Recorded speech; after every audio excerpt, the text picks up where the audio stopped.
Good morning, A to Z Sports Nashville, Easton Freeze, JT Runke here with you live on a Friday morning on the A to Z Sports Nashville YouTube channel. Hope everybody's having a great start to the end of their week. We're here talking Titans on a Week 7 preview episode, technically. Got the Patriots coming to town, got Mike Vrabel coming to town. I anticipated talking about Mike Vrabel until I was blue in the face this week as I was kind of surveying the schedule throughout the offseason. Turns out we haven't talked about him much at all because of the nonsense that's been going on around the Titans. So I guess mission accomplished for the Titans organization if any part of their goal was to distract from the fact that Vrabel is returning this weekend. I don't think on the back end they will be so lucky to avoid, unless on Monday morning they find some new horror to unveil to us that we will have to talk about instead of Mike Vrabel. I guess at the end of this game, JT, or at the end of this show, we can talk about the game. We don't have a topic today that's super game oriented because I think a more interesting topic is trade discussions. You've seen insider articles all last weekend, all this week, talking about getting the engines revving for the trade deadline, which is coming down the pike November 4th. So it's nestled in between weeks 8 and 9, and this weekend is week 7. So we are 2 weeks away from the trade deadline, and the Titans on paper, well, not even on paper, just generally speaking, when you're at the very bottom of the rankings, you tend to, the assumption is, hey, this is a seller team, maybe even a fire sale team. We're going to talk about whether or not the Titans will be or can be a true fire sale team. We're going to talk through their most interesting assets that you've probably seen brought up in trade deadline discussions so far. We're going to go through the top 10 players on this roster that you'll probably hear about in the next 2 weeks as potential trade chips and evaluate whether or not they would even be desirable to other teams, what you might could get for them, and whether or not the Titans are in a position to even be able to move on from them and have a backup plan. There's a lot of questions at play here, and there's a lot of interesting discussion to be had. And then, if we still have time, we can talk about a Titans-Patriots game, which I really don't have a grand feel for, JT. If you told me they got throttled by 40 points, I'd say sure. And if you told me that they had a little dead cat bounce and made it respectable, maybe even beating a Mike Vrabel team, and Mike Vrabel played down to an opponent, which I've seen him do more times than I can count, I'd say, sure. I don't really know. I have no idea what to expect from the Mike McCoy Titans. What about you? And hello, good morning. Hey, good morning. Yeah, I'm glad that we're doing this show today because it is a good news Friday. It's the end of the week. I want people to go out of here on a high note because If anybody's been in the chat the past couple of days, you know my feelings on this game and how much I think the Titans are going to get stomped. So I don't want to bring like bad news and bring the vibes down on a Friday. But good morning. Good to see all of you guys in here this morning. Need a couple of things from you guys before we get this ball rolling. Eric asked, JT, did you find anything at Goodwill? I didn't actually look. I finally got around. It was a bit. I finally do know that it's been 3 years. Yeah, I was gonna say Vrabel didn't drop those things off this week, like ceremonially. He did this when he got fired. You're a couple years late. Yeah, and people were in my replies like saying that, like, you're 3 years late, buddy. I'm like, you missed a bit. Relax. Yeah, I finally got around to. Obviously, that's the closest Goodwill to where I live in Nashville. Finally decided there's been bags of clothes that I redid my closet and was like, I need to get rid of these and donate them. Finally decided yesterday was the day, mostly because when we were going to the facility on Wednesday, I was like, there's the Goodwill on 8th. So I decided to do the bit, and it was funny, and it did pretty well on Twitter. So I'm pretty proud of myself on that one. You and I did some sightseeing because you didn't have a car. It was in the shop. And so you and I drove to the facility on Wednesday, and we got to see the Vrabel Goodwill, and we got to see in real life the Bone and Joint Institute. And you were like, wow, yes, sir. There it is. Yeah. Either way, yeah, it was a good bit. I couldn't help myself, to be honest. But yeah, good morning. Make sure you guys are liking the show on YouTube. Make sure you hit that like button. Got to get those likes up. Lock in, like the show if you're excited to get this ball rolling. And it's going to be a very chat intensive show today for sure. We're going to need a lot from you guys, and you can start off by hitting that like button. Make sure also when you're hitting that like button, make sure you are subscribed to the YouTube channel so you don't miss any of the content coming at you from the A to Z Sports YouTube channel. If you're on Facebook, like that show, make sure you like the page. hit that share button. Share it with a friend who thinks that a couple of these Titans are on their way out of town. But other than that, let's get it going. Wow, I'm seeing so much love for me that I never get from the chat. I guess distance makes the heart grow fonder. Yeah, Easton people is are. back. I guess Easton. people are excited. Good to Well, see. they Easton should back have on known when the show started 8 minutes late today. stage. Out- 8 minutes. 8 minutes. What? Right now it's 8:18, and we're 5.5 minutes into the show. Okay, it was. So that's about 8 minutes. That's about 8 minutes. The show starts at 8:10. It starts at 8:05. Read your script. Last time the show started at 8:05 was when, JT? When? Wednesday? We aim for 8:10 every day. Get with the program. 8:10. I'm on my second cup of coffee already this morning waiting on you. So, welcome into the A to Z Sports morning show live on a Friday morning, powered by BTA Sports, every weekday morning at 8:10 Central Time, streaming on Facebook, YouTube, and Twitch. When I get to read the script, I get to make the rules. Links tweeted out by segment on our Twitter feed at ATOZ Sports. Follow us on Instagram and TikTok for more Titans coverage. And leave us a 5-star Google review for A to Z Sports. We really appreciate those. Got to thank our sponsors for making the show happen and helping out you all at home. Wilson County Hyundai. Make Wilson County Hyundai a part of your new car buying process in Lebanon or WilsonCountyHyundai.com. The Bone and Joint Institute, which we saw in real life right off of I-65, the region's destination for comprehensive orthopedics and sports medicine, boneandjointtn.org. Barton Drury Insurance Group, customized solutions for all of your insurance needs, local and online at bartondrury.com. Botero Carts, life is short. Buy a golf cart with 2 locations to serve you, Columbia and Gallatin, boterocarts.com. And Window Nation, buy 2 windows, and you'll get 2 for free. Make no payments for 2 years at windownation.com. All right, JT, where to begin? The Titans have a running clock between now and November 4th, the NFL's trade deadline, nestled in between weeks 8 and 9 this year. And if you have read any article on the topic of trades from Rossini or Schefter or Rappaport or Fowler or any of these guys, you know the Titans are a hot topic because the vultures of the league, the contenders, are interested in picking at the carcass of this Titans roster. And it is a carcass at this point because it is all over the place in no complimentary ways.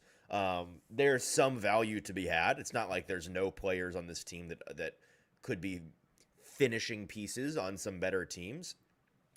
Honestly, some players that probably would look a whole lot better if you plugged them into some better teams. The kind of guys that are infuriating when they leave and then suddenly they're the player that you were hoping you were getting. And it turns out when they're surrounded by better players, they get better. Let's start with the question of whether or not this is really a fire sale team to begin with. And the chat can weigh in on this because I think flippantly we all are like, just sell everybody, any veteran, get them out of here. If you're on an expiring contract, you might as well go ahead and pack your bags. Let's just move on from all of the dead wood on this roster. And the plan is, I don't know what your plan is. Play a practice squad roster? I don't know. So JT, do you think that this team, 2 questions.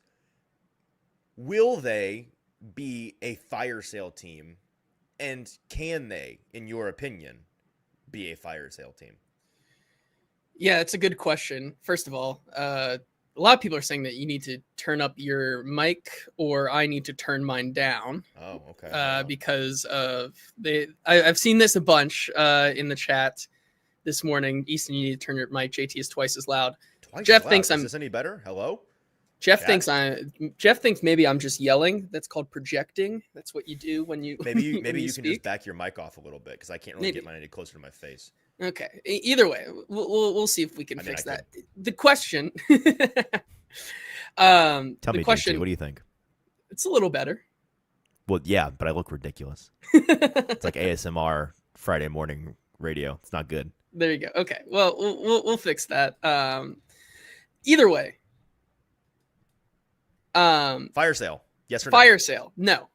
I don't think this team is going to be a fire sale team because I don't think that they can afford to. Like you alluded to there, as much as this team could probably get something decent for like Roger McCreary and Jeffrey Simmons, and Lord knows that maybe you can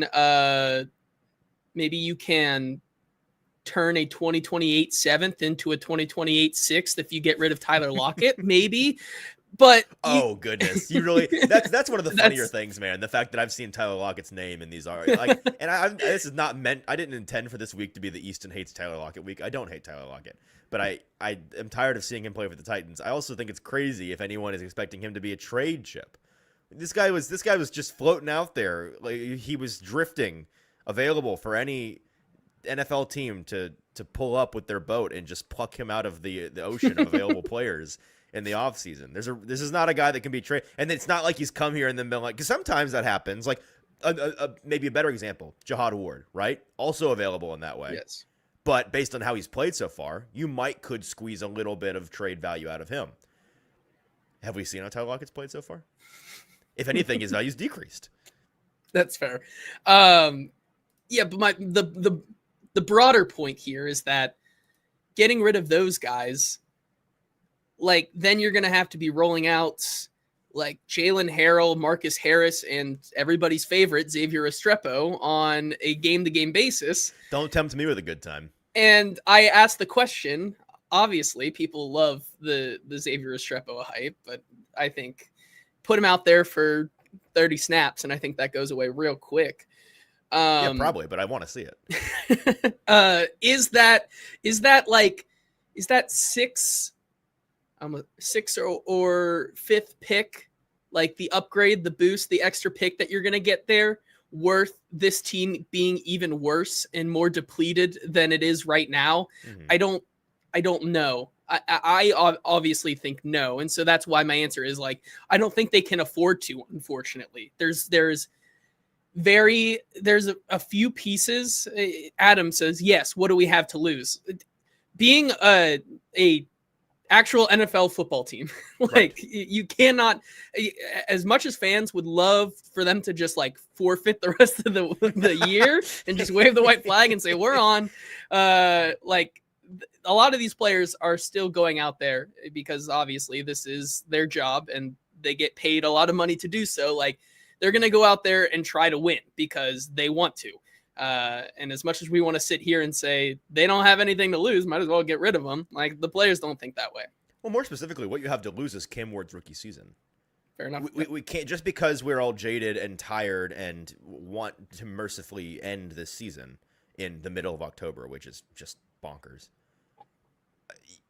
You can't undervalue what the remaining 11 games mean to your franchise players' development.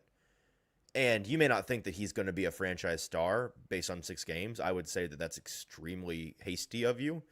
And even if you are discouraged by the first 6 games, I think that's fair. That doesn't mean that you just Madden sim to next season with Cam Ward and yes. and one, bench him and just have him not play and miss out on those 11 golden opportunities for him to learn a thing or two. But even worse than benching him would be to play him on a team that's just going to get him killed, develop only bad habits, make him start seeing ghosts, potentially break him mentally. Like that's what's at risk here. And so that's why this team won't be. And I've got an article coming out on this today, shortly after our show here, about these trade ships and where the Titans are at. I've had some conversations this week and last week about where the Titans are at in terms of the trade deadline, and they're going to field 1 trillion trade calls. They're even probably going to make a couple, or maybe more than a couple, of moves, because they do want capital. They want assets. And when they find opportunities to get them responsibly, they're going to take them. But everything this team has done and is doing is in service of Cam Ward. Now, sometimes it's extremely misguided, or you could argue it's extremely misguided. The firing of Brian Callahan, when they fired him this week, was in service, as we talked about earlier this week.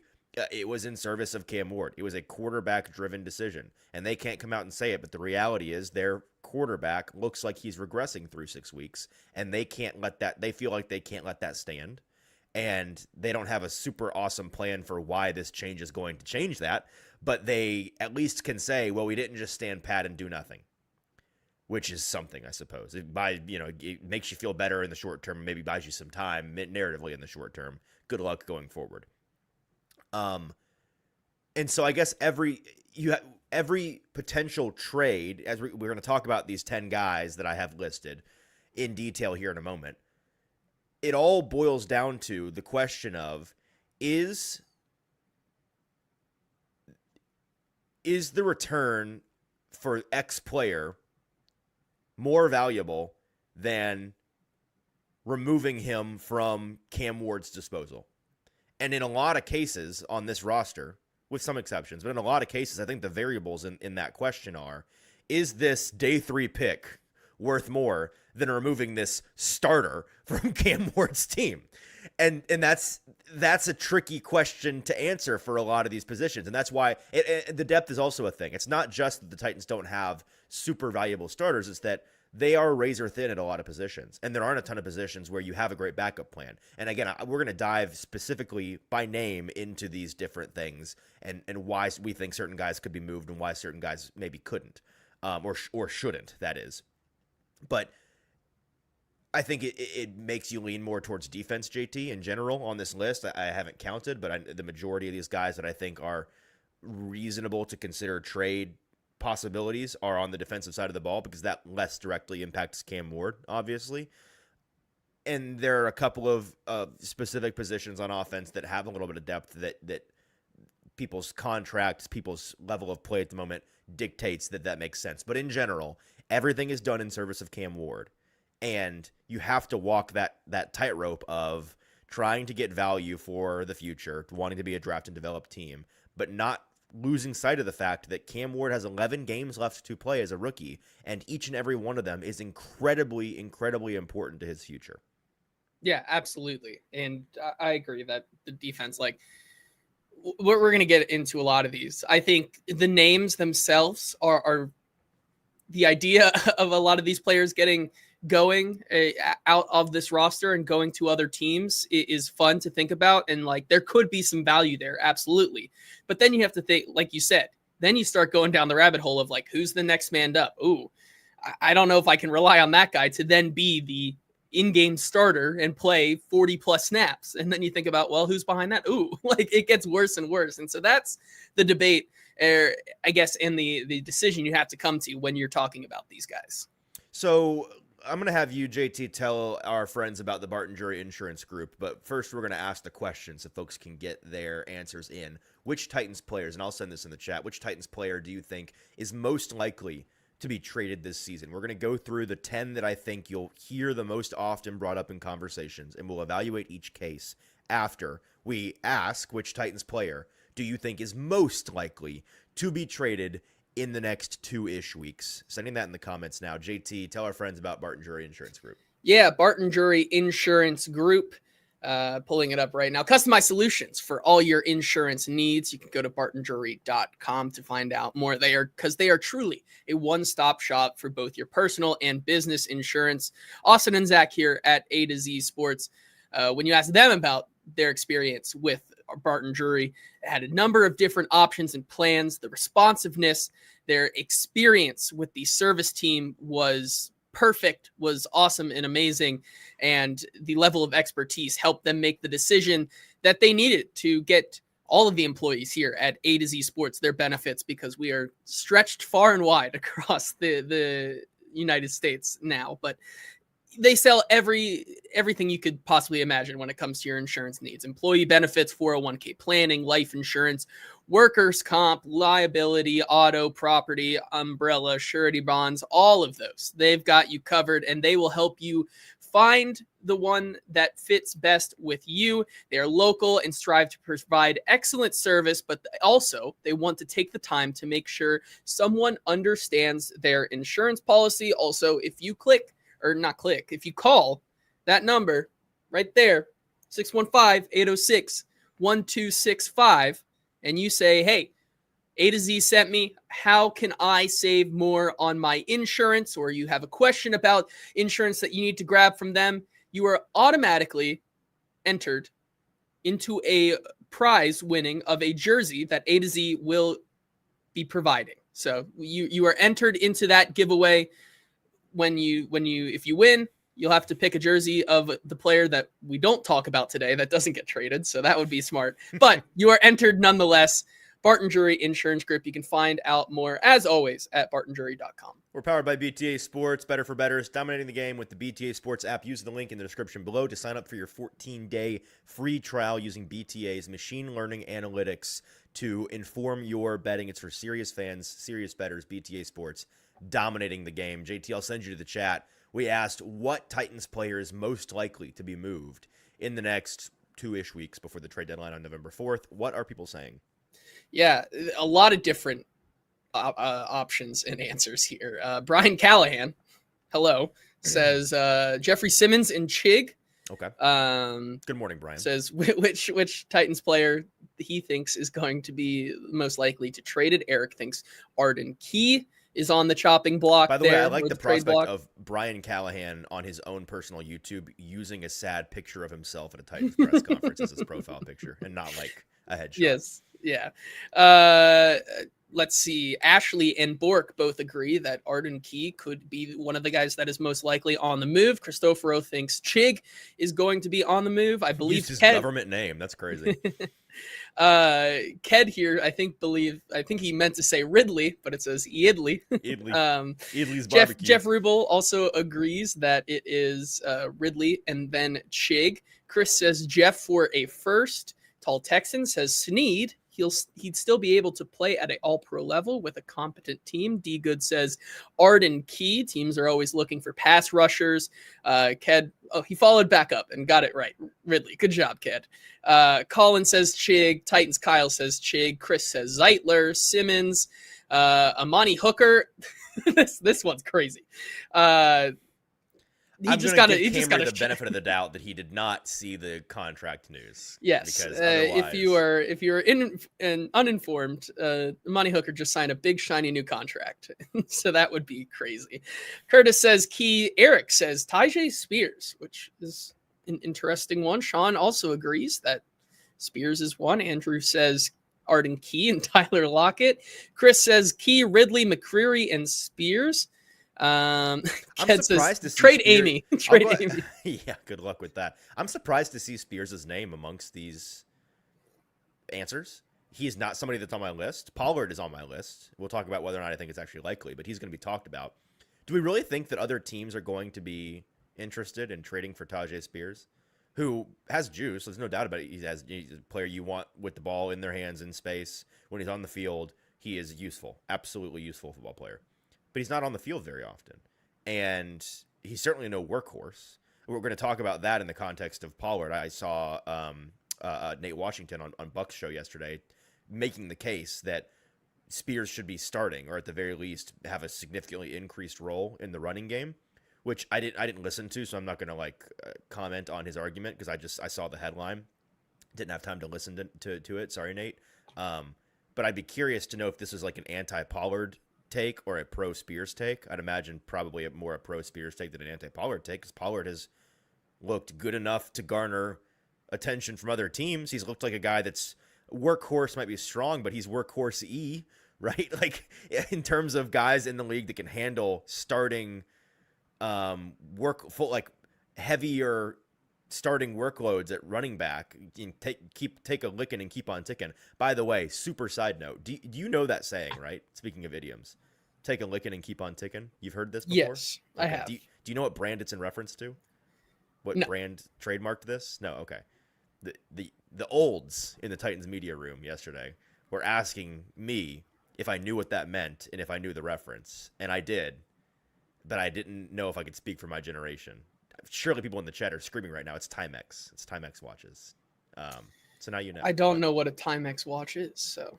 You never heard of the brand Timex? I'm not a watch guy. I've never been I don't think I've maybe owned one watch in my life, and it was gifted to me for like my 8th grade graduation. So. Do you know what brand it was? I bet it was Timex. I have no idea. You heard of Rolex? I know that. Yes. Okay. I know that. Start naming watch brands to see it. Have you heard of Fossil? No. Okay. So just Rolexes. Every watch is a Rolex to JT. I guess so. That's crazy. You never heard of Timex, but it does acquit you of not knowing if you didn't know their slogan, you definitely didn't know the brand. So I guess where were we? The Spears thing is just interesting to me. Do you think I am wrong to not have him on my list of players that could potentially be traded? Because the No, chat seems to. because I think, first of all, you talk about the availability. I also think he plays such a different style to if a team desperately needs a running back, it's more likely it's not going to be that change of pace back, right? Like Right. you don't really see those happen too much. When you see running back trades happen in season, like it is for a thumper. It is for a guy who is going to eat up a lot of yards on those first and second down type things. Like look at the teams that are most needy for running backs right now, like the Los Angeles Chargers, for instance. I don't think Tyjae Spears is what they would be looking for exactly, right? You look at other teams that may be in the running back market as well. I just don't think that's the type of running back that is going to be very interesting to other teams in order to give up that type of capital. He's also still pretty young. I understand, like, in running back years, he might be getting up there. So that's also a part of the equation. But also, I do think he adds a lot more to this offense. And you saw it, especially last week against the Raiders. Like, in those short moments when he is starting to be brought back into this offense, and in those moments, you're seeing a lot more out of him and seeing him be successful. And I think that's very important here for Cam Ward's development. And it just seems like a player that I don't know is going to demand the type of interest like maybe, say, Tony Pollard would.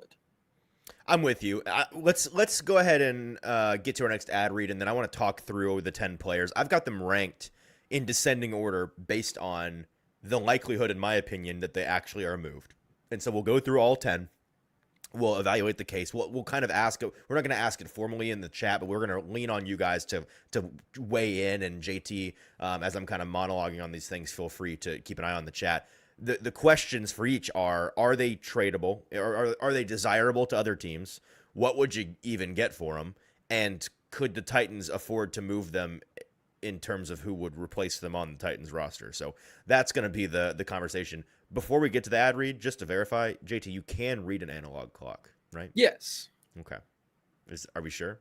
Yes. We need a test on this? Okay. I know what time it is. I probably know what time it is better than you.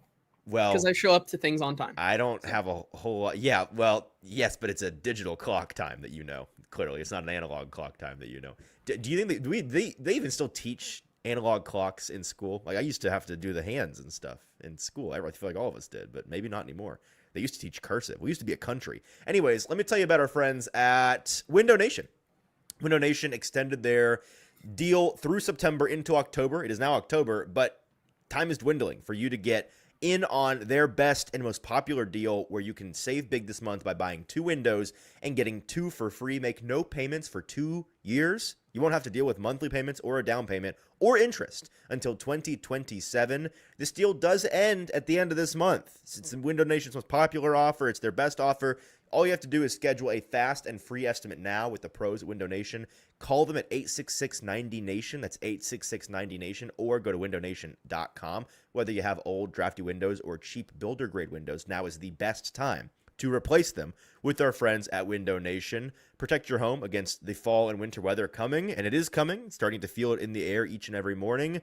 Get replacement windows from Window Nation. Get top quality, energy efficient windows from a trusted company local here in Nashville, all at a reasonable price. Again, buy 2, get 2 for free, and make no payments for 2 years.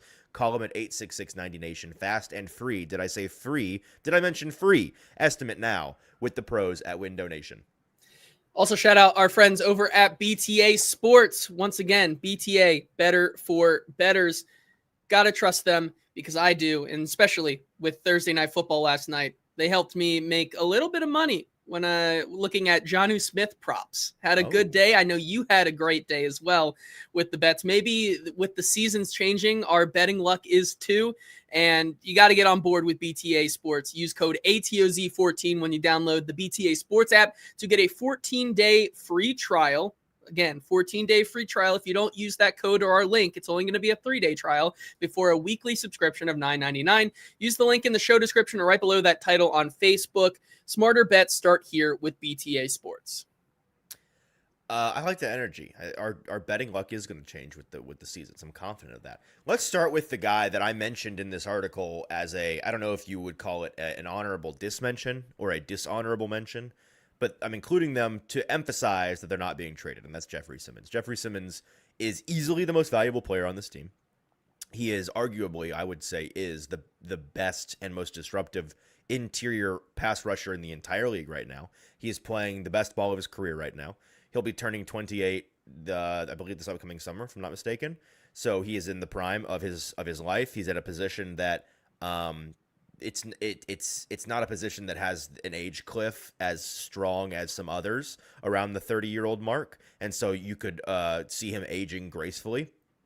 And he is somebody that we've talked about in the past couple of weeks has, at least I'll speak for myself, he's really impressed me with the way that he has developed as exactly the kind of leader this team needs while they're in these really troubled waters. We have heard him talk about his guidance and leadership of Cam Ward. We have heard him address the state of this team to us at his locker and at the podium in ways that I think are appropriate for a leader of a team. We have seen his level of play increase along with his leadership impressing off the field. I can't say enough good things about Jeff Simmons this year, and his teammates and his coaches can't say enough good things about Jeff Simmons this year. And so I can just tell you, putting my reporter hat on, they would sooner forfeit the rest of the season than trade Jeffrey Simmons in season. Now, maybe trading Jeffrey Simmons becomes a topic once more after the season when needing a new contract starts to creep into the picture like that can change the math. But between now and November 4th and the trade deadline, they are not trading Jeffrey Simmons. It is not happening. So we can talk about what it would need, like what you'd need the net to feel good about it, but it's all hypothetical. Like, would it need to be a first? I would say 1,000% yes. If you don't get a first, we would all laugh you out of the room and you should fold the franchise. But they're not getting a first because they're not trading him. Yeah, I echo everything that you just said because like you said, you've seen the development over in the worst season that Jeffrey Simmons has been a part of here with the Tennessee Titans, arguably. He has shown the most growth. Like in the darkest of nights, he has been the guy that is guiding the ship at the top. And I think with the play at the level he's playing right now and how he's really been a stability in that locker room and outwardly facing of the franchise, that stable presence, that demeanor that has showed up every single time we've talked to him in the media is so much more invaluable than honestly the third round pick and maybe a player that you're going to get for Jeffrey Simmons. And I agree with you. There's no shot that Jeffrey Simmons gets traded because of what he's doing right now for that locker room, the stability and bringing that leadership that we rarely have seen from him, that we expected from him this entire time, but rarely have seen, is so important right now to get through these last 11 weeks. Obviously, like you said, it would have to be it offering a first and like if geriatric Jerry calls up and says, remember that pick we got from Micah? I'll give you that and some more. Like, I would think about it really. We'll give you one of them firsts and George Pickens. We'll give you a first and Jonathan Mingo. Like, oh, come on. I still don't think, like, I would think about it, but I don't think that they would pull the trigger. They would. I mean, it would be tempting, and they'll probably get some tempting offers. But I feel strongly that they will not pull the trigger. And as Brian Callahan in the comments says, Jeff probably wants to go. That's a big part of the math here. I've said so far this season, I still believe that if Jeffrey Simmons decided to turn heel and wanted to either publicly or privately force his way out, at this point, I think he'd be perfectly within his right to do so. I think it would be extremely, extremely understandable. Would it be a bummer? Yeah. Would it be a lack of loyalty to the team that drafted him? Technically, yes. But at this point, what loyalty does he owe this franchise when he is doing what he's doing and things are crumbling around him? Like I would not knock him even a little bit for that. But he hasn't. He has not. And by all public and private accounts, Jeff has been a has been a steadying force in rough waters for this team and remains so today. So if that changed, then my opinion on this changes. But I really feel strongly that they're not trading him because I really feel strongly that he does not want to force his way out. That's a big part of it. So with that, let's talk about the guys that could actually move. And JT, at number 10 on my list is Calvin Ridley. I do think that he's going to be talked about. We saw the dog, Ricky, if you subscribe to the People's Insiders train of thought, or his authority on Twitter, then Ricky and PSA. Ricky's main account got thrashed by somebody at Twitter. He now has a Ricky 2 backup account, so you'll have to go find that. But he was tweeting out about how the Patriots, they're looking for somebody we know this publicly from other insiders. Patriots are looking to add to Drake May's arsenal, get another receiver piece. And so they have been inquiring about Jacoby Myers, former Patriot with the Raiders now.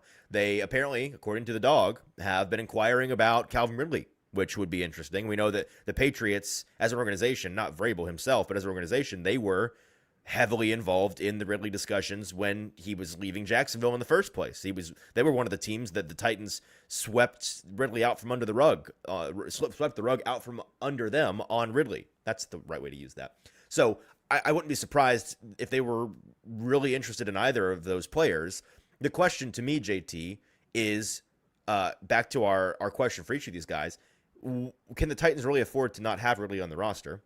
And what would really be worth right now? Because he is on the wrong side of 30, and he is currently dealing with a hamstring injury of unknown severity. And what we do know is that receivers at this age who deal specifically with hamstrings, the track record is that they don't get better. Certainly not in season, and generally speaking, they don't get better at all. Yeah. And there's so many other factors as well. You talk about the contract and how the money would work in a trade like that. Well, they do have an out after this year. So that's another part of the question here is, do you, not to derail your train of thought, but quick question at the top for you. Do you think Ridley's in this team's plans beyond this year? It's hard to say, especially at that cap number, I think, when going into next season. I know it's somewhere north of 25 or close to there. So I guess, yeah, if they do have an out after this year, I guess that kind of takes the math out of there. But once again, there's a lot of guys here in the comments. Curtis says, please go, Calvin, thank you, but it's time to go. Nobody wants Calvin, LOL. Who wants a wide receiver that drops passes? Trade Ridley ASAP. It takes two to tango, right? And you talk about the guys that around the league right now are being shopped. Jacoby Myers, Chris Olave, apparently, Rashid Shaheed, a lot of those players. Like, I don't know if a team, a contender, could look at Calvin Ridley, hamstring issues, contract issues, drop issues, or look at a Chris Olave and Jacoby Myers. Where does he stack up in the market, right? Exactly. Where does he stack up? I think even though you probably are going to get him at a discount if you take Calvin, I think a lot of these teams would rather have a Chris Olave or a Rashid Shaheed on their roster in terms of building a contender than, say, a Calvin Ridley. Except for Mike Vrabel up in New England. So maybe that is the team that goes after him. I just don't think there's going to be a lot of interest given the hamstring issue. So his cap number, if they keep him on the contract as currently constructed the next 2 years, is high, north of 25 each of the next 2 years. But the dead cap is relatively low. It's, if they got out this year, the remaining 2 years of his contract, excluding any voids, which I don't know if there are any void years on here, is $16 million spread over 2 years. So 13 and then 5 in dead cap in the next 2 years, which is, you can eat that if you're the Titans. I think that makes he would still functionally, if a team traded for him, be a 1 year rental, because I don't think anybody is keeping 32 and 33-year-old Calvin Ridley. 28 on paper. Good point.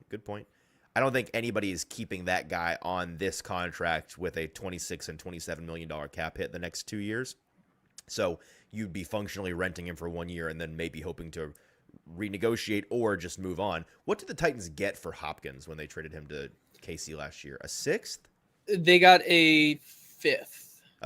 No, it was a sixth that could be a fifth. That's on right. the And condition, but did not meet it was those a snap count requirements. conditional, and they Yes. didn't play him even close to it. So, yeah. So if it was functionally a sixth for Hopkins last year, I don't think that it's quite the same value if they were to move Ridley around the same time. I think that Ridley is worth a little bit more. Now, the fact that he's currently hurt really muddies the waters on that for me. Mm-hmm. But is he more than a round better, right? Like if it was functionally a sixth for Hopkins last year, are you getting better than a fifth for Ridley this year? Maybe it's a conditional fourth that it functionally becomes a fifth because of snap count decision-making and or health. And the question then becomes, okay, a fourth, a fifth, whatever it is, a day 3 pick, another example of Titans starter, best when they're healthy, best receiver in that room, no question. Removing that from Cam Ward, is that worth more than a fourth or a fifth round pick to you? And to me, I watched the Raiders game last week. I saw what that looked like. My answer is absolutely not. Yeah, I was about to bring that up. You saw without Calvin Ridley, this team did not get close to looking like the offense that they did in Arizona or any kind of equation of the offense. Like, it just did not look good last week without him in that game. It might continue to look like that without him because of the injury, but if he was healthy and you got rid of him, once again, I already have my concerns about relying on Alec Ayumanor as much as they already are having to, because he is a 4th round rookie, day 3 guy who has separation and drop issues, and we're seeing those on display. Obviously, those can develop and he can get better, but having to rely on him now as your basically de facto wide receiver 1, if Calvin Ridley was shipped out the door, I think is a detriment to Cam Ward. So, yeah, I'm with you. I don't think that conditional fourth, maybe the fifth that could be a conditional fourth, is worth taking Calvin Ridley out of Cam Ward's arsenal. We're going to keep it moving here because I got 9 other guys to bring up. And the 9th guy, the next guy on the list, somebody that I haven't seen anybody mention, is T'Vondre Sweat. I'll explain why in a minute. But first, JT, tell our friends about Botero Carts. Yes, life is short, as we've all learned this week. If you're a head coach of the Tennessee Titans, it becomes increasingly short. No one died, JT. Week. People just lost their jobs. But that's why you got to buy a golf cart, and you got to do it with our friends at Botero Cart. 0% financing for 36 months. Cart starting at just $6,700. Open 7 days a week with a full service sales and rental dealership for your golf cart needs. Locally owned and operated with 2 locations to serve you here in the Middle Tennessee area, one in Gallatin and their new location in Columbia, Tennessee. No dealer fees, no credit card fees, no hidden fees at all when you buy your shiny new golf cart. And it is a shiny and new golf cart because they are stored indoor for your satisfaction, and no credit needed option as well. Life is short. Buy a golf cart. And if you're going to, you got to do it with our friends over at Botero Carts. We're also brought to you by our friends at BTA Sports, Better for Betters. Use the link in the description below to sign up on the BTA Sports app for a 14-day free trial. You will not regret it if you're a serious bettor. Extremely helpful AI, machine learning, analytic model for you to make sure that your bets are statistically sound. JT, the next guy on my list is T'Vondre Sweat. And the reason why is not because, again, he's number 9 on the list. And the majority of the people on this list, as we pointed out at the top, not a fire sale team, in my opinion, not going to be moving 10 starting players. I don't think T'Vondre Sweat's going to be traded. As Denard Wilson pointed out to us yesterday, he is one of the Titans' best 11.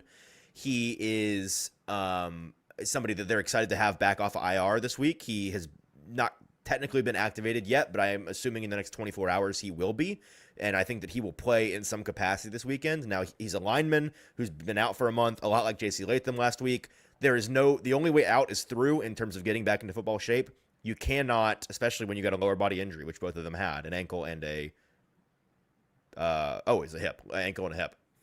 You can't really stay on your feet in the way that you need to be football conditioned, and you certainly you can't have your body hardened in that way unless you just go out there and do it. And so he may not look good for a game or 2. He may not play a whole lot of snaps for a game or 2, but he's going to get back out there, and they're excited to have him back out there. And he told me yesterday that he's very excited because he sees how Jeffrey Simmons is playing right now, and he said there's a lot of one-on-ones waiting for me when I get it back out there. So that all being said, I don't think they want to move him, but he does, and I know Paul Kaharski's talked about this a little bit. A couple of people have talked about this, but I know specifically Paul has brought it up. I would right now, based on the things that I've seen and heard, lump him into the same bucket as Jarvis Brownlee Jr. was, similar bucket. Now, Brownlee got moved, and people were confused as to why. It was a culture fit thing. We could only say as much as we could say about that. The big difference between Sweat and Brownlee is that the level of talent is significantly higher. And the reality in the NFL is that teams are there's a direct correlation on the graph between how good you are at football and how much we're willing to put up with any potential BS from you or shenanigans or distractions or whatever it is. And the reality that I'm not sure fans are super privy to with Sweat right now is that he had a really fantastic rookie year in terms of beating the allegations against him during his pre-draft process. A lot of questions about him on and off the field that he put to rest in his first year, and it was really promising. Since he finished last season, that goodwill has crumbled, and the team is anxiously excited to get him back out there into the mix quickly to take some steps forward because they want to see those steps taken on and off the field forward from him. That's where I'll leave that. And so talent trumps everything. I don't think they're actively looking to move him. I also don't have any idea what you would get in return for him, but I do feel like it's not going to be anywhere close to a top 40 draft pick, which is what they spent on him less than 18 months ago. So that's why I don't think he'll be moved. But is he a potential option to move based on how the team feels about him right now? Yeah. I don't think that's crazy to say given what happened with Jarvis Brownlee.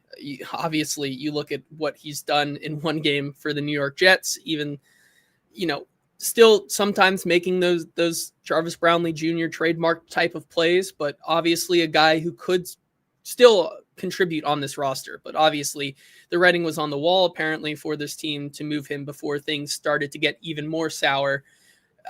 Who knows what his demeanor would be like right now if he was still in the locker room and things were going the way they are. T'Vondre Sweat, obviously, like you said, the talent trumps what they can deal with in terms of attitude. I do think that they could think about it, but one, you're not getting the same type of capital that you spent on him. I agree with that. And two, I think Roy brings up a great point. Won't get anything for Sweat because of the injury risk. I think you talk about that. He's still coming back from that injury. Mr. No One says, no, don't trade him. I think Eric also brings up that rookie contract. He's costing you next to nothing. And you're not going to get a pick nearly as close to where you took him. So I don't think that's worth it. Sweat on that rookie deal, I think, is just worth keeping him over what you could get maybe in the trade market right now. I probably shouldn't address this, but I will because it's annoying to me. Major Key says, Easton, why don't y'all like black guys with edge or a little hood in them? This is peak shooting the messenger. This in my reporting capacity, I am telling you the reasons behind what the team is doing. JT, during the draft cycle and during the rookie year, who was one of the biggest proponents of T'Vondre Sweat? Us. Both of us. How about Jarvis Brownlee? Both of us. Do you still like both of them as football players on the field? Because I Absolutely. Sure do. I think their game, both of them have a game that is extremely fun, and I think that they both could be really, really good starters in this league. Them being or not being a culture fit in the eyes of their team or former team has no bearing on what I think about them. And I enjoy talking to T'Vondre. I was talking to him in the locker room 2 days ago. Don't shoot the messenger on this. Okay. We clear on that? Cool. So that's Sweat. Don't think he's going to be moved, but based on how the team feels about him, at least a possibility. Number 8 on the list. Let's keep it moving because we're tracking to be here a long time. Tony Pollard. Today. We've already kind of talked about Tony Pollard, so we can keep this one brief. I do think he'd have value because of the fact that he is workhorse-ish. And there's a number of teams around the league right now, just in the grand scheme of the league. The landscape is that teams are looking for running back help. The Chiefs are, the Chargers are. The Buccaneers could potentially, with Bucky Irving being unavailable. There's a number of teams that are good, that are qualifying, that I don't know what they'd offer, I guess is what I'm kind of stuck on. I don't know what the trade market would look like for a Pollard caliber running back right now.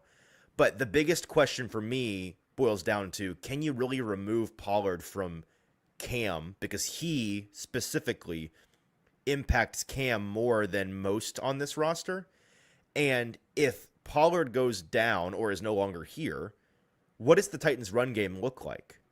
Spears is not a guy that I trust to carry a workload and be healthy through it. Like, if you lose Pollard and Spears goes down, you are hurting Cam in a dramatic way. That's where I was going to go with this, right? As much as you could probably, and Adam's asking us to name our price like we did with Calvin and Jeff. I don't think you're getting more than maybe turning one of those. Like, I don't think you're getting another pick. We're still in day 3. We're firmly in day 3. Pollard. Maybe you're getting Pollard in a 6th for a 5th. And I think that's maybe being generous there.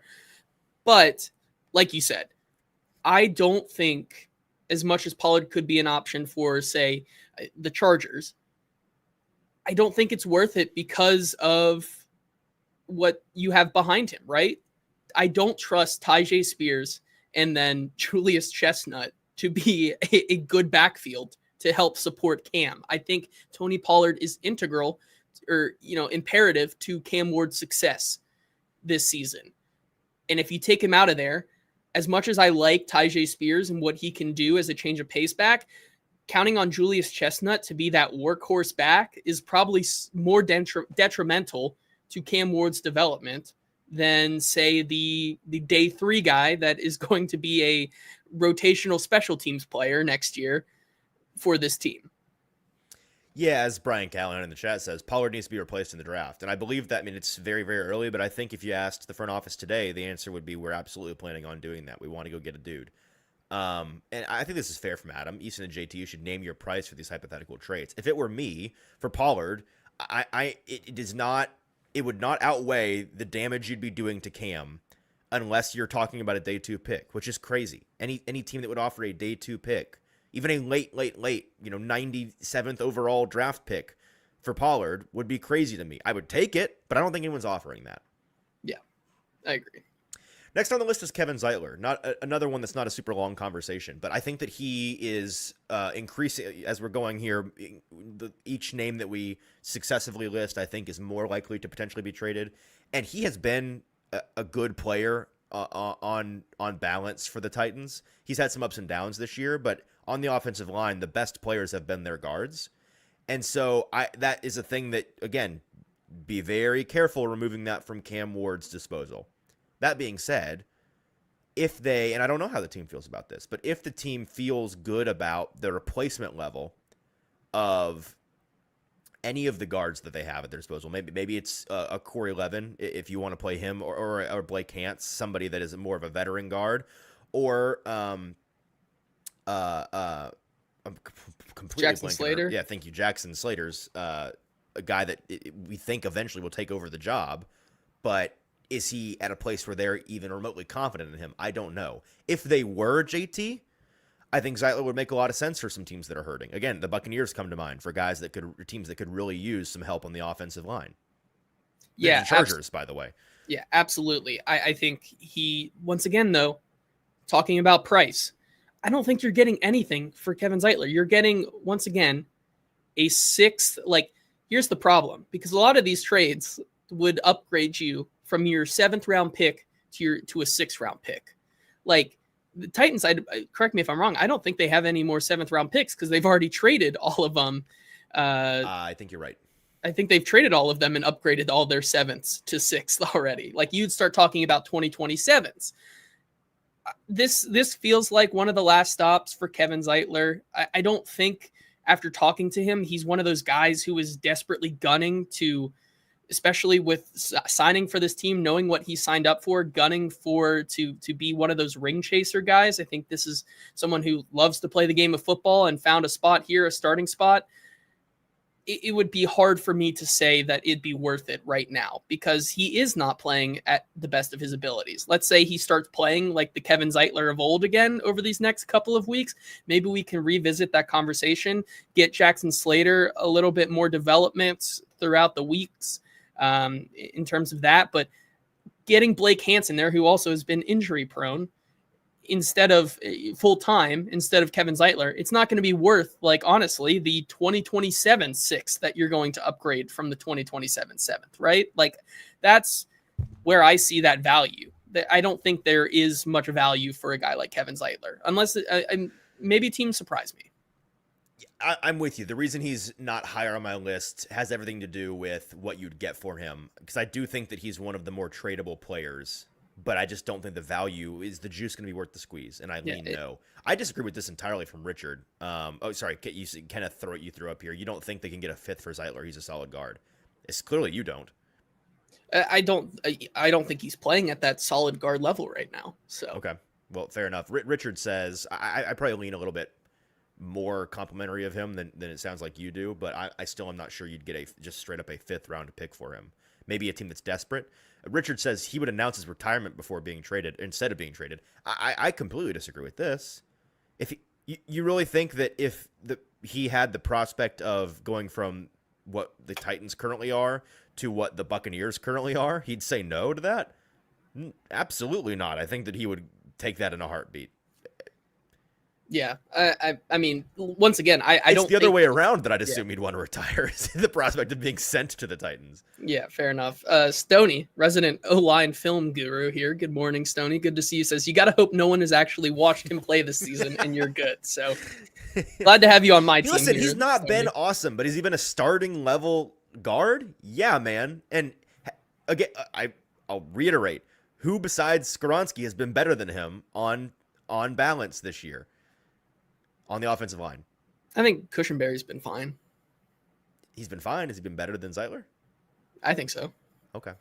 All right. Moving on, tied for sixth because there's two guys at the same position, and I see them relatively equally. How about the safeties? This is a position that the Titans are actually deep in, and Xavier Woods and Quandre Diggs are my sixth and fifth most likely guys to be traded, simply because both are on one-year deals. So they are rentable mercenaries that you can play. Obviously, both have played. Xavier Woods has played starting level snaps, and Quandre Diggs last year showed he's capable of it. This year he's playing a little bit less than it, but I don't see any reason why a team couldn't project him to be slottable as a starter or as a third the way that he is here with the Titans. Would you get much for them? I doubt it, but I think that the reason why I have these guys higher is because you'd be killing two birds with one stone in a sense. I think the front office wants Kevin Winston to get more involved. And this, as Jeffrey says, yes, it's Kevin Winston Jr. time. This would create the path to him getting on the field more. And so that's why I could see these. This is kind of the demarcation line. We've now entered the level of potential trades that I think are actually maybe more likely than not likely. Now, I have no idea if you'd be getting a straight pick for these guys. If you did, I think it'd be a sixth or a seventh. But I'd be willing to make it simply because it gives Kevin Winston Jr. more playing time. Yeah, absolutely. Out of the two, I think it would be Xavier Woods, the guy that is moved. One, because I think he's playing better. He's not Cam's cousin. Well, I'm getting to that here in a second. Like, I think Xavier Woods is the better of the two players. Yes. Obviously, slot in Kevin Winston Jr. instantly. Quandre Diggs plays more of like he plays all over the field, right? Mm-hmm. Like I don't think that you're trading Quandre Diggs doesn't necessarily mean Kevin Winston Jr. gets on the field, right? Like I think that's the idea there. Xavier, I think, is playing at a better level. You could probably get something a little better than Quandre. And I think he's just more in demand. You remember, I understand Quandre Diggs was hurt in the offseason, but still waited a long time to come and join the Titans. I don't know if didn't seem like there was much interest in him outside of this organization in the offseason. I would imagine that right now, for what the type of position he plays, there wouldn't be that much interest. So out of those two, I'd be interested to hear what the chat says, but I think if one of those were to be moved, I think it would be Woods over Diggs. And also, he's Cam's cousin, so that might be Cam's cousin. I also stand corrected by the chat. Excuse me. I said that Xavier Woods is an expiring contract. It was a 2-year deal for him. I'd forgotten that. He does have an out after this year, so it can functionally be a 1-year deal, but it was a 2-year, $8 million deal. Frankly, if anything, this makes it more attractive, I think, to a potential suitor, just because you would have him on an additional year of the deal at a $5 million cap hit controlled cost that you could get rid of it. You could dump it if you want. You could keep it if you want. It would give a team flexibility for Xavier Woods with one more year. So I think that just adds to the case for him potentially being moved. But again, more than a 6th or 7th straight up, I would be floored by that. I'd be floored. Tied for 4th, another pair of guys in a position group. How about the defensive line? How about the edge group? Arden Key and Draymond Jones. Now, the fact that neither of them are currently practicing and neither of them are currently on track to play this weekend. Hope you like Ali Gay and Jalen Harrell, because that's what you're about to get, buddy. In fact, at the end of this show, I'm going to pass around a sign-up sheet. We're going to form a committee of people willing to try to help rush the passer this weekend, because the Titans need it. The A to Z chat becomes an entity, and we just like throw 3 guys out there. I don't know if 3 guys from the A to Z chat could, in the aggregate, it could go up against one right or left tackle. They could for one snap. They'd be fresh for one snap, and then they'd all. And then we get 3 other people in there. Just keep. That's right. We rotate bodies. Everybody take one for the team. You know how the Titans before the home games at Nissan let people like go out onto the field, and there's like special passes that you get. We're just going to start forming a line up one of the staircases of Nissan Stadium, and it's just a line like next 3 in, let's go, keep going. Yep. Ref, we got a sub again. Yep. Another one.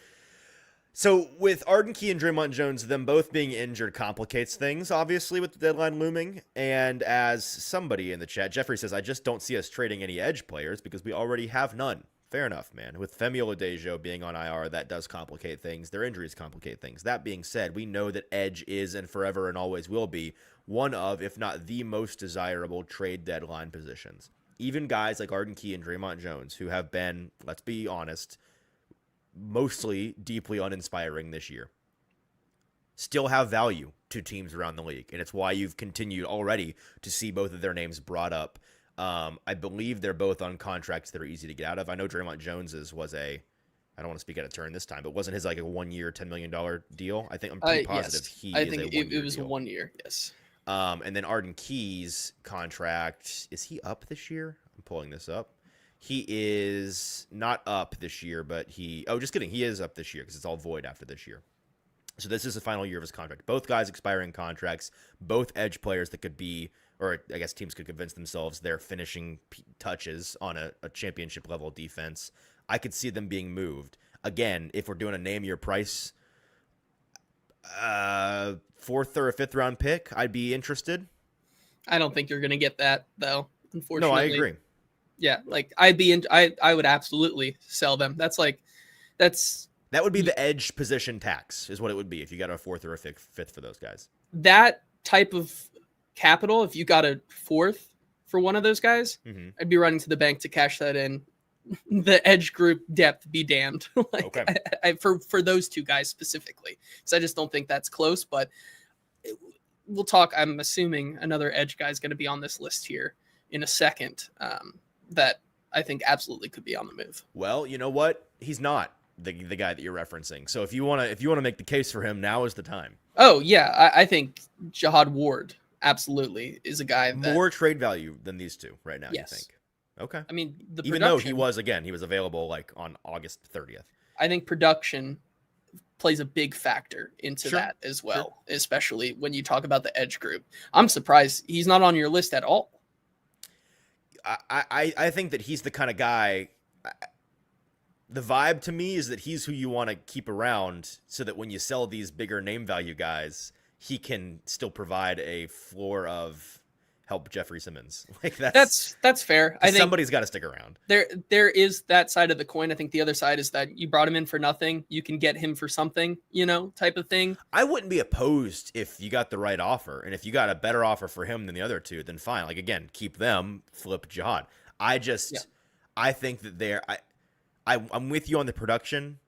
I think there is typically more name value inertia for these guys in the league than we on the outside see. I think the league still cares more about the fact that Arden Key's name is Arden Key and Draymond Jones got a $10 million contract this year than Jihad Ward in the last 6 crappy Titans games that no one's watched has been better than them technically on statistical production. That's fair. Cynical of me, but that's kind of how I feel. I think that makes sense. All right, we've got a couple more guys to talk about, the most likely to be traded by the Titans. But first, JT, can you tell our friends, and I'll pull up the graphic here, about the Bone and Joint Institute, which you have now laid your own peepers on. You saw it off the highway here in the Franklin area. Yes, the Bone and Joint Institute, the region's destination for comprehensive orthopedics and sports medicine, boneandjointtn.org.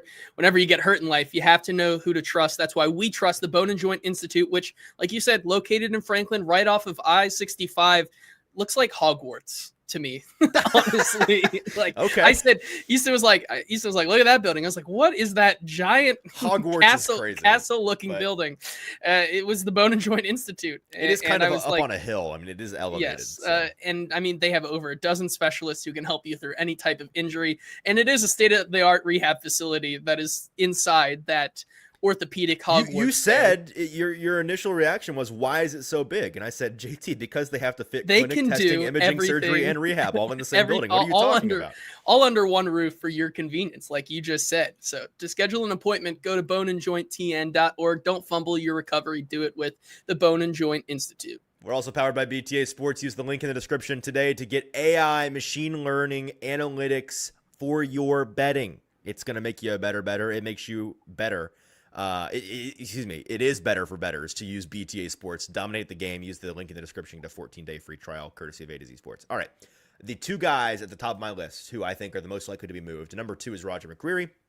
I wrote an article with our buddy Wendell Ferrara, who has had an idea that he came to me with yesterday. He is the Packers writer here at A to Z Sports, amongst other things. And the Packers are interested in adding defense. They are a championship caliber roster, or they believe themselves to be. And Roger McCreary was the guy he was interested in. Now, he said, what about a player-for-player trade? And I said, the Titans want draft capital. They don't want players. But then he reminded me that the Packers have a stable of wide receiver 2s and 3s, plus Matthew Golden, if you ask me, who they could move, and they're all young. And the Titans, in terms of everything being servicing Cam Ward, a receiver that is better than what he has, and if we're even thinking maybe Ridley's out the door, well, then maybe bringing a receiver in the door that's younger and not quite as reliable than Ridley, but more reliable than the rest of the guys in that room, that's a good thing. I made this trade that somebody in the comments at the very top of the show said, and I start it, Bork says, I swear, if Easton tries again to push the McCreary for Wicks trade after everyone dragged him in the comments. This was news to me. I don't know what comments I was dragged in. I'm assuming he means Facebook, and I guess I don't really check the Facebook comments, to be honest with you all, but I'm not surprised if that's what happened. I am going to. So, sorry, Bork. I think it would be a fine trade. Dontavian Wicks, 24-year-old, 25-year-old receiver in Green Bay, a guy that has not gotten a whole lot of opportunity. Now, has he been streaky? Yeah, absolutely. Has he had some injury luck issues? Yes, absolutely.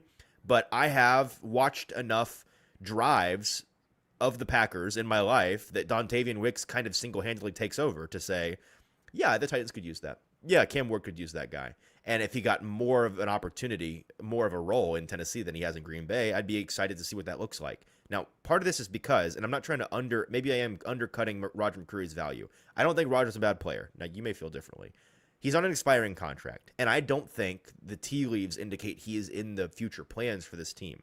So if the options are play the rest of the year with Roger in the slot and then get nothing for him, or move him at the deadline and place, this is, again, killing two birds with one stone, I think it would lead to more playing of Marcus Harris, the rookie, who they want to see more of, and maybe they obviously they hope that there's a future with him on the team. This would give him a runway there. The fact that Brownlee was moved does complicate this because you can only give away so many starting caliber cornerbacks, and Roger McCreary is a starting caliber cornerback. But I think that he's somebody that has some value that can be shopped, and whether it's for picks or for a player in this instance, which I wrote about at A to Z Sports yesterday, you can go check it out. I like the idea of moving Roger. Yeah, I'm fully on board with moving Roger McCreary. This has become a bit in the Titans space for me. If you've watched my content or perused my content even before I joined the A to Z squad, I think Roger McCreary, like you said, the tea leaves, Roger McCreary is just not a guy that has the length or the size of a guy that Chad Brinker and Mike Borgonzi want on this defensive secondary. And so you talk about Amani Hooker getting an extension there. You would think that if Roger McCreary was going to get an extension, you may have seen it already happen like they did with Amani Hooker. I think he is the guy for me personally, the number one, he's my number one that is most likely to be traded at the deadline. He's a guy that I don't think they're going to keep around. He has played at a serviceable level. I think you can realistically maybe get a third or a fourth for him. He is that good. And I think like maybe you trade Roger McCreary in a fourth or a fifth for a third. I would do that in a heartbeat because I do think that he is not with this team past this year. I think this is a guy that they can rent out. And I think the draft picks are, for me personally, going back to your trade, I would rather have the picks than the player.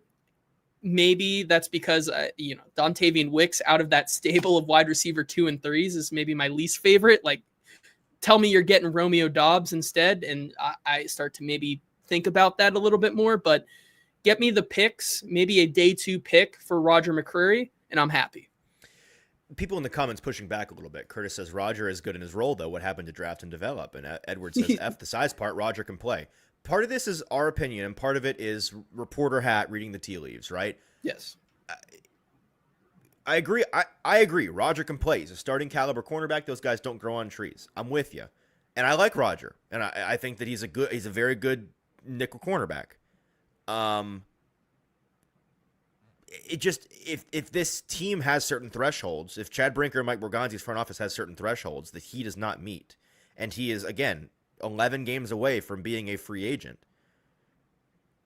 If he's not part of the plan, he's not part of the plan. And the question becomes, would you rather try to develop a guy like Marcus Harris or go spend a fourth or a fifth or a sixth round pick on another cornerback to play as a nickel cornerback in next year's draft, which, fair or not, nickel cornerbacks are easier to find in the draft than starting outside cornerbacks. Would you rather do that or give Roger McCreary real big boy money that impacts your books? I think that they very firmly lean towards the former, not the latter. Yeah, I would agree there as well. All right, last guy on the list, I guess we buried the lead. The most likely guy I think to be traded is Chigakonkwo. And this has everything to do with Gunnar Helm. I believe this front office wants to see more from Gunnar Helm. I believe that they think that he is capable of a bigger role and they want to see him get more than a target or 2 each game. He's very sure-handed. They like him as a route runner. They want to see him develop as a blocker, which his penultimate year in college was a pretty strong blocker and then was put kind of in a different role in his final year. And in the NFL, he has struggled to find a footing as a blocker, but we've seen it. There's examples on his college tape of him being a good blocker, so they want to see if he can hone that at an NFL level, and that's going to take reps. And it's not to say that he and Chig play the same role because they don't quite. I do think that Gunnar has the ability to play both in line and as an F move tight end. I think that they think that.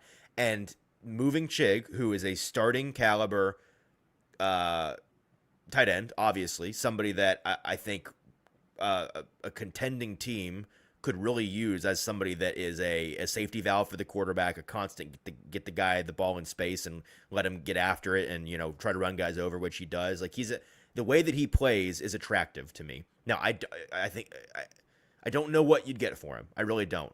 But I think the tea leaves to me indicate that they would be interested in moving Chig if they got a decent offer. Yeah, I'm on board with that, given, expiring contract too, by the way. Expiring contract. I like what I've seen from Gunnar Helm so far. I think he can play that same role. You're not losing anything in terms of blocking tight end production there because you can just easily bring up a guy like Thomas Odukoya and have him play that role that maybe Gunnar Helm is playing in terms of blocking right now. Yeah, I'm on board with this. Chig, I think you could probably get a fourth or a fifth for him, and I think that's fair value. So? Sure. And go be great, Chig. Go be great. We'll be rooting for you. Yep. Once a Chigakonkwo show, always a Chigakonkwo show. All right, so that's my list. Those are the guys. I do, JT, over under 2.5 of these guys that we talked about today get moved in the next 2 weeks. Over under how many? 2.5. Ooh, I think 2. So I'm gonna go under. I'm gonna go under. My gut says 2 as well. Wouldn't be surprised if there's a surprise third in there. It's all about what the offers are and whether or not they think it's worth it for Cam Ward. Again, everything is in service of Cam Ward. So I've seen people in the chat say, take the under. Yeah, 2 feels right to me. 1 or 2 guys moved in the next couple weeks It's the Hall is like, they upgrade one of their day 3 picks and maybe they get an additional day 3 pick, and it's like, wow, exciting. Can't wait. Stoney says the surprise 30 is Tony Pollard. Yeah, maybe, man, but if they moved Pollard, I would be really worried about what the run game looks like for Cam Ward the rest of the year. I'd be rooting hard for Spears, and if you told me, hey, we're moving Pollard, but seeing into the future, Tajay Spears doesn't get hurt the rest of the year, I feel really good about it. I feel way better about it, right? It's going to look different than what the Titans run game has looked like, but at least I know there's a solid floor. I just don't trust Tajay to stay healthy. That's all it is. Yeah, fair enough. All right, we've run late, but it's never too late to get into some good news. So quickly, jump into the chat and let us know what your Friday good news is as we wrap up the week.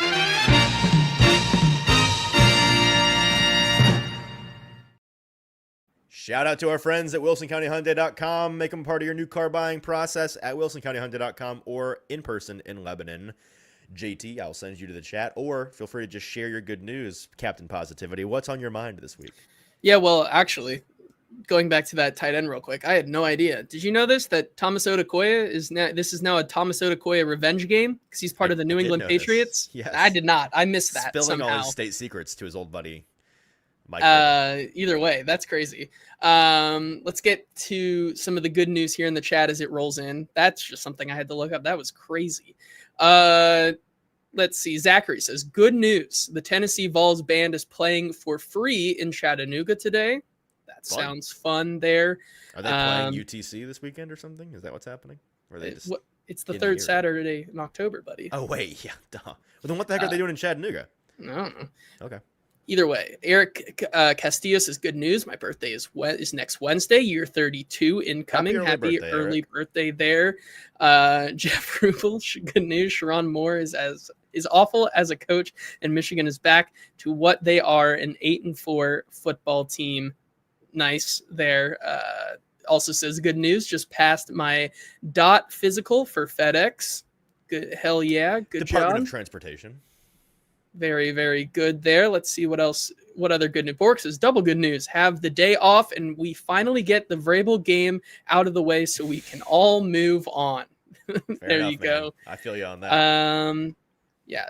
Jason says the Volunteers are playing Alabama. Go Big Orange here in the chat. Going to be a fun one this weekend. Bus and Diamond says, good news. Today is his last day of work before he takes paternity leave. Exciting. Awesome. Very exciting. Oh, I didn't know this. Zachary explains with the band. Every year, the traveling team stops in Chattanooga to practice on their way to Knoxville or Alabama. I did not. Okay. The more you know. Stoney says, good news. It's draft season. Shut up, Stoney. Oh, man. That's bad news. Bad news Friday. It's draft season, and it's October 17th. Do you have good news, Easton? What is my good news? I'm seeing a show at TPAC tonight. Ooh, what show? That's exciting. The Outsiders. Not ever seen The Outsiders, but I heard that this production is very good. It's also source material that has been well vetted. Everybody has many have seen the movie, so they you know what it's about. I have not seen the movie, nor have I seen the musical, but I hear good things, and I'm looking forward to it. So that's my good news. Nice. My good news. I don't know if I really have nothing to smile about my life. No, there's good things. I guess, work is we can put this week behind us. I'm gonna show my age here a little bit. Like, I'm super excited to be done with work later today once we get all the media stuff done. And I'm gonna play so much Battlefield 6 this weekend. It's not even funny. That game has me in a chokehold. So I'm excited to do that this weekend. See you all out there on the battlefield. I know we have some Battlefield 6 enjoyers in here. I've seen the comments the past couple of days. So, all right, we'll end the week on that. We'll be back. JT and Austin will be back with you live from the Landshark Bar and Grill on Sunday. Titans are playing at noon. We're back in Titans are playing in the time slot that the Lord intended. Back at the noon hour. Make sure to tune in for the pre, post, and halftime shows right here on the A to Z Sports Nashville YouTube channel. Take that water taxi while you're at it too. Sure, take the water taxi. By all means, if you're going to the game, take the water taxi. Or join JT and Austin downtown on Broadway, second floor of the Margaritaville Bar on Broadway, the Landshark Bar and Grill. Until then, enjoy the rest of your Friday. Enjoy a Saturday slate of college football, and we'll all be back here. Buckle up, ready for whatever Mike Vrabel has in store for the Tennessee Titans on Sunday. We'll talk to you then.